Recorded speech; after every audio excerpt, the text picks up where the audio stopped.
tengah gemuruh dunia yang dipenuhi oleh standar keberhasilan eksternal, seringkali manusia merasa tercerabut dari dirinya sendiri. Kita dibombardir oleh iklan, algoritma, dan tuntutan sosial yang mengajarkan bahwa untuk berharga, kita harus memiliki banyak hal. Uang, pengaruh, estetika, dan validasi. Namun ketika malam datang dan layar-layar mati, banyak jiwa yang bertanya dalam diam, apakah aku hidup seperti yang aku mau, atau hanya seperti yang mereka mau? Makna dari memiliki segalanya bukanlah tentang kepemilikan benda-benda luar. Ia adalah keadaan batin ketika seseorang mampu berjalan di jalan yang ia yakini, dengan ketenangan meski dunia meragukannya. Ia adalah kemampuan untuk membangun hidup dari kejelasan nilai, bukan dari kebingungan ekspektasi. Ia adalah perasaan bahwa setiap hari, bahkan yang sulit sekalipun, dijalani dengan arah dan tekad.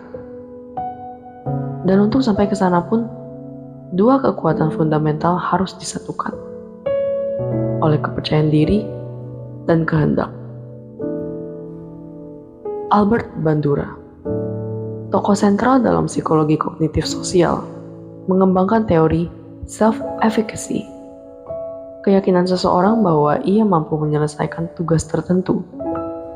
Dalam eksperimennya, Bandura menunjukkan bahwa individu yang percaya pada kemampuannya lebih mungkin menetapkan tujuan yang tinggi, bertahan dalam kesulitan, dan tidak terpaku pada kegagalan sementara.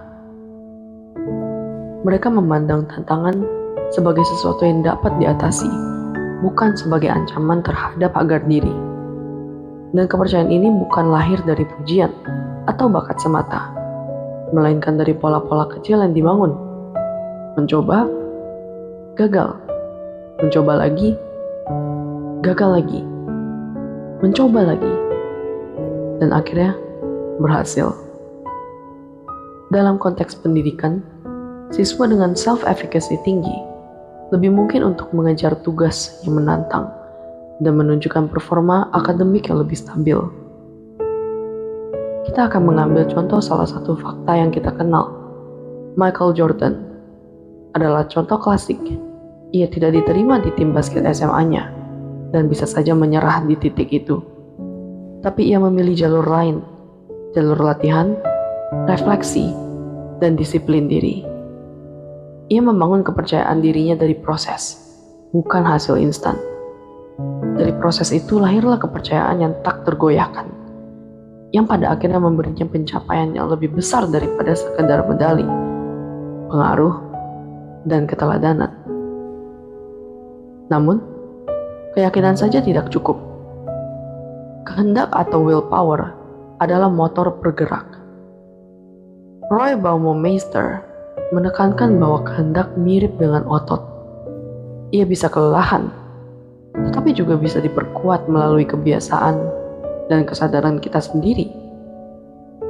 Kehendak menjaga seseorang tetap berjalan saat semangat melemah, saat hasil belum terlihat, saat keraguan membayangi pikiran Anda. Dalam eksperimen Baumeister, peserta yang diberi tugas menahan diri dari godaan menunjukkan bahwa kapasitas kehendak dapat terkuras, tetapi dapat pulih juga dengan istirahat dan energi yang cukup. Studi lain menunjukkan bahwa kadar glukosa memengaruhi kemampuan seseorang mengendalikan dorongan, mengindikasikan bahwa kehendak adalah interaksi antara psikologis dan biologis. Mari kita ambil contoh satu lagi dari penulis J.K. Rowling. Sebelum Harry Potter menjadi ikon global, J.K. Rowling menghadapi kemiskinan, depresi, dan penolakan dari banyak penerbit. Ia menulis di kafe kecil, sambil merawat anak, dalam keadaan yang secara logis bisa membuatnya menyerah.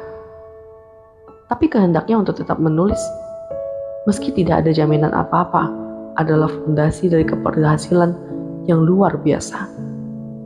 Ia tidak menulis karena yakin akan sukses, tetapi ia menulis karena ada jembatan antara dirinya dan harapan. Kehendak yang kuat menghidupkan kepercayaan diri.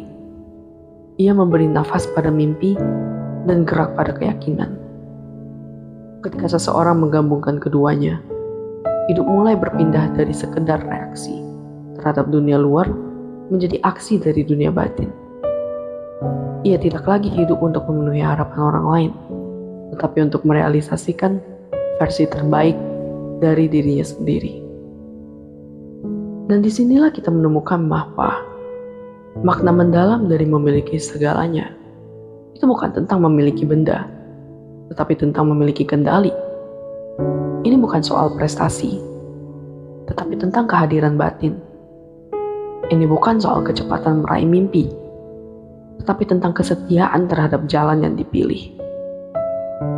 Dalam tradisi Jawa, ada filosofi Hamemayu Hayuning Bawana, yang berarti menjaga dan memperindah keharmonisan dunia.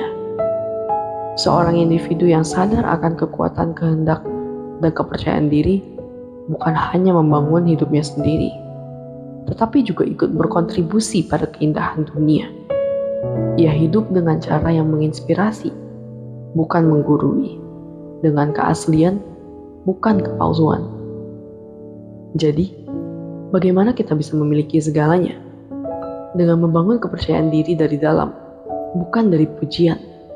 Dengan merawat kehendak melalui komitmen kecil setiap harinya. Dengan memaafkan diri saat lelah, dan tetap melangkah esoknya. Dengan mendefinisikan sendiri apa arti segalanya. Karena pada akhirnya, segalanya bukan tentang apa yang kamu miliki, tetapi tentang siapa yang kamu izinkan untuk tumbuh di dalam dirimu.